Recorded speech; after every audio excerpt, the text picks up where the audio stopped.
আসসালামু আলাইকুম। জানি না আজও আজকের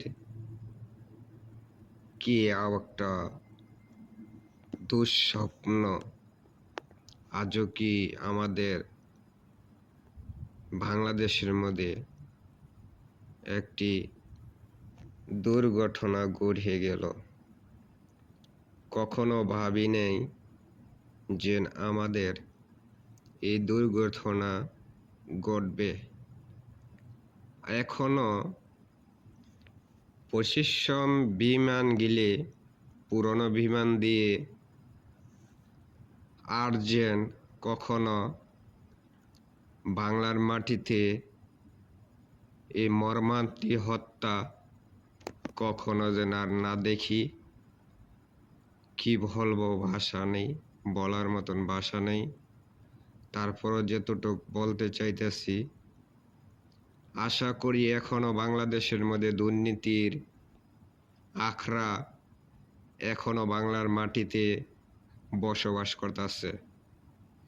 এই দুর্নীতি যে পর্যন্ত বাংলার মাটির থেকে চিরতরে না মুছবে, এই অবৈধ হত্যা শেষ হবে না। এখনো বাংলাদেশের মধ্যে দুর্নীতির আখড়া প্রশিক্ষণ সেনাবাহিনী, নৌবাহিনী, বিমান বাহিনী এখনো তরতাজা ইউনিট, বাংলার মেধাবী প্রশিক্ষণ, কি বলবো, এদিকে আমাদের দেখার মতন এখনো চোখের পানি জড়িয়ে যেতেছে। হাজার হাজার মানুষ, হাজার হাজার প্রশিক্ষণ। এই হত্যা কখনো কি বাংলাদেশের মধ্যে বন্ধ হবে না? আমরা কি চাই না এই বাংলার মাটিতে আমাদের মতন বাঁচতে? কখনো কি আর হবে না এই বাংলার মানুষ আজীবনের লেগা নিঃশ্বাস ফালাইতে? ভবিষ্যৎ জন্মে আমরা কি জবাব দেব বলতে পারেন? যদি আজীবন এখনো বাংলার মাটিতে 53 বছর হয়েছে, স্বাধীন বাংলাদেশের মধ্যে 53 বছর হয়েছে, এই 53 বছরের মধ্যে আমরা এখনো স্বাধীনতা লাভ করতে পারি নাই। এক কথা, স্বাধীনভাবে বাঁচতে পারি নাই, স্বাধীনভাবে কোনো কিছু করার মতন আমাদের এখনো আয়ত্ত আনতে পারি নাই। কবে আসব বলতে পারেন? আমাদের পরপর্বে জন্মের মানুষরে, আগামী মানুষকে আমরা কি বুঝ দিতে পারবো, বা আগামী মানুষের ছেলে মেয়েরে কি বুঝ দিতে পারবো? আমরা কি হে বুঝের মতন এখনো হয়েছি বলতে পারেন? এই হত্যাটা কি গুরুত্ব? দুর্নীতি বাসরে আমরা এখনো বলি, বাংলার মাটিতে যখন যত দুর্নীতি আছে বা চাঁদাবাজ আছে, দুর্নীতি আছে, তাদেরকে বারবার আমরা একটা নিউজ দিতেছি, বাংলার আকাশকে রক্ষা করতে হলে আগে দুর্নীতি রক্ষা করতে হইব। এই বিমানটা বহুত পুরানো বিমান। এই বিমানটা বহুত পুরানো বিমান। এই বিমান দিয়া মহড়া দেওয়ার দরকার ছিল না। এ তরতাজা আমাদের একটা ভাই গেলে তো চলতো।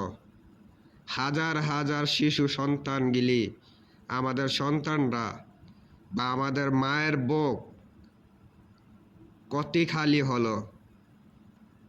এই খালিটা হওয়ার দরকার ছিল না। অন্য কোনো বিমান হতো, পুরানো বিমান না হয়ে আমাদের নতুন আইটেম বিমান আছে, এমন না যে নাই।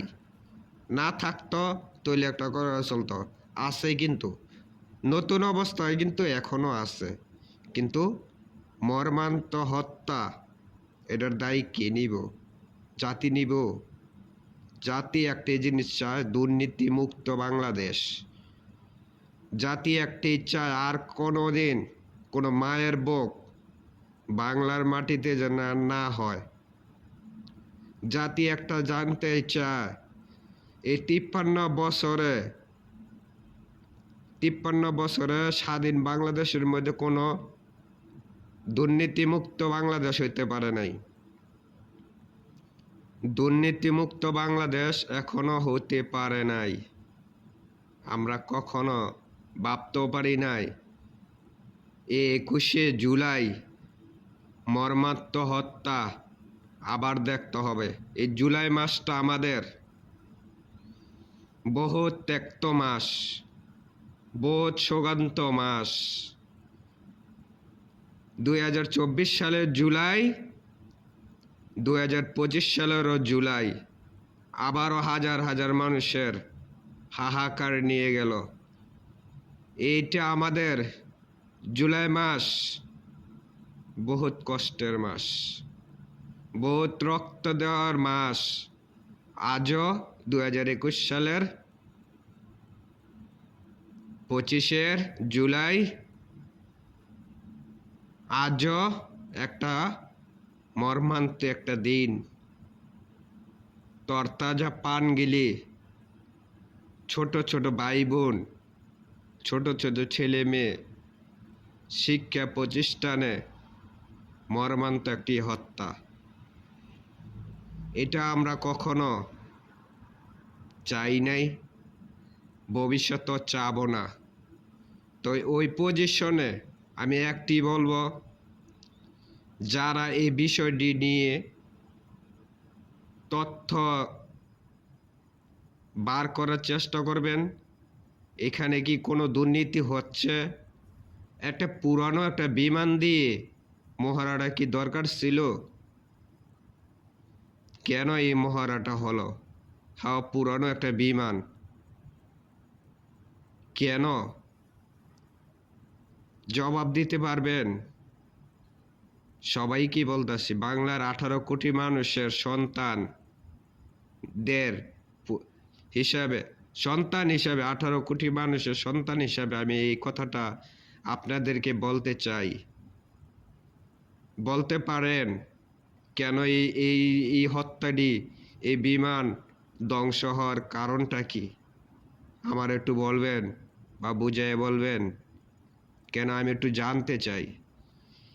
এই পুরানো বিমান দিয়ে একটা মহড়ার দরকার ছিল আমাদের। হাও এই টাইমে বুঝলাম এটা একটা অ্যাক্সিডেন্ট, মেনে নিব, কিন্তু আর কত মেনে নেওয়ার কথা বলতেছেন? বলতে পারেন? আমি তো আর বলতে পারতাছি না ভাই, আমার তো আর সহ্য হইতেছে না। কখনো কি ভেবেছিলাম যে এই জিনিসটি হবে? আমি তো চোখের পানি ফেলতেও চাইতেছি না। জানেন কি কারণে? শুধু বাংলাদেশ দুর্নীতিমুক্ত বাংলাদেশ চাই। ফাইটার জেট, নতুন নতুন ফাইটার জেট দেখতে চাই।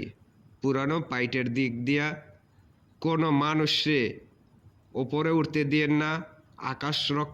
আকাশ রক্ষা করার জন্য মহড়া দিয়েন না। আমি আপনাকে হাতে পায়ে ধরি, পুরনো ফাইটার জেট দিয়া মহড়া চালাইয়েন না। এটিরে যদি পুরানো ফাইটার জেট যদি যেটি চালাইতে হয়, তো এটির আগে সাবরেসিন করেন। মানুষকে রক্ষা দিতে পারবো ওই ধরনের বিমান আপনারা নিয়ন্ত্রণ করুন। বাংলার মাটিতে বহুত কিছু হয়ে গেছে। বাংলাদেশের বিমান কিন্তু একে 3 বছরে 3 জায়গা বহুত কিছু ধ্বংস হয়ে গেছে। আর চাই না আমরা